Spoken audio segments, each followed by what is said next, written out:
நண்பர்களே வணக்கம். தங்கத்துக்கு உள்ள விதிமுறைகள் நிறைய வெள்ளிக்கு தளர்த்தியிருக்காங்க. அதில் என்னென்னா லிமிட்டு கிடையாது. நீங்கள் ஏன் அவ்வளோ வச்சுருக்கீங்கன்னு யாரும் கேட்க போகிறதும் கிடையாது. ஆனால் ஒன்று, நீங்கள் எவ்வளோ வேணாலும் பர்ச்சேஸ் பண்ணிக்கலாம். அந்த பர்ச்சேசிங் பில்லு ஓவராக இருக்குன்னா இன்கம் டேக்ஸோ இல்லை வேறு ரைடோ வராது. இது ஹைகோர்ட்டு சுப்ரீம் கோர்ட்டு அப்ரூவல்டும் இருக்குது. இதுக்கு அந்தளவுக்கு உள்ள ஒரு பெரிய சமாச்சாரம்.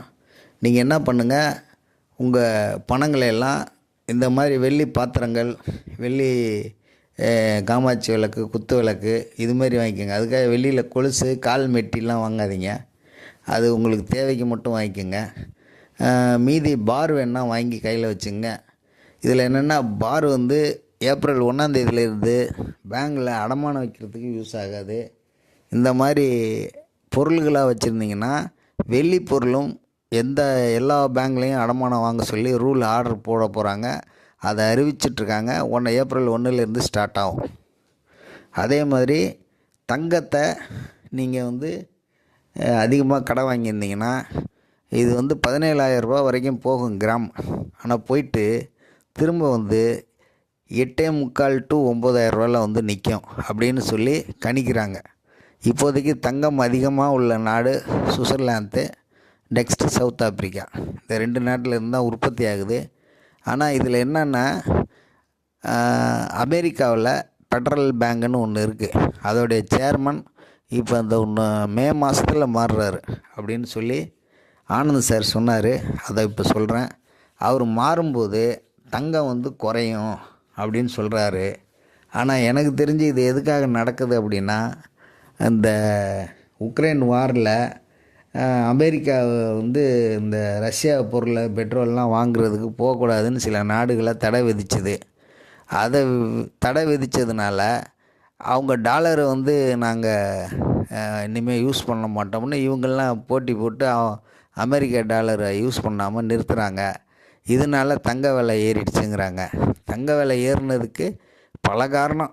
அதில் ஒரு காரணம், இனி டாலருக்கு மதிப்பு இல்லை, தங்கத்துக்கு தான் மதிப்புன்னு சில நாடுகள் வாங்கி பதுக்கிறதா ஒரு சில வல்லுநர்கள் சொல்கிறாங்க, பொருளாதார நிபுணர்கள். அதனால் நீங்கள் எனக்கு தெரிஞ்சு நம்ம இந்தியாவில் ஒரு விதிமுறை இருக்குங்க. கூகுளில் போய் பார்த்தீங்கன்னா, இந்தியாவில் ஒரு கிலோ கோல்டு வேணும்னா வெளியூர்லேருந்து இறக்குமதி பண்ணுற கோல்டுக்கு அவன் ஜுவல்லரிக்காரனாக இருக்கணும். அந்த ஜுவல்லரிக்காரன் என்ன பண்ணணுன்னா அதை மேனுஃபேக்சரிங் பண்ணி வெளிநாட்டுக்கு எக்ஸ்போர்ட் பண்ண மாதிரி இருக்கணும். அவங்க இம்போர்ட் பண்ணாங்கன்னா 1 kgக்கு எக்ஸ்போர்ட் பண்ண பில்லும் இருக்கணும். இப்போ இது ரெண்டும் கணக்கு போட்டு உள்நாட்டிலே விற்றுட்டிங்கன்னா இந்த விற்ற பொருளுடைய அந்த வேல்யூமு இதுக்கும் 35%, அதுக்கும் 35%, சர்வீஸ் சார்ஜு, டேக்ஸ் எல்லாம் சேர்த்து அப்போ 70% வரும்போது தங்க விலை 7,000 ரூபா இருந்ததுன்னா 14,000 ரூபாயாக மாறும். இது ரொம்ப நாளாக இருக்குது. ஆகவே அது 17,000 வரைக்கும் போகிறதுக்கு வாய்ப்பு இருக்குது. திரும்ப 9,000க்கு வரும்னு சொல்லி ஒரு பொருளாதார நிபுணர் அறிவிச்சிருக்காரு.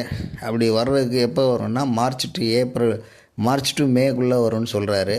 நீங்கள் ஆகவே என்ன பண்ணுங்கள், வெள்ளி அன்லிமிட்டடாக வாங்கலாம். அதில் எந்த ஒரு இதுவும் கிடையாது.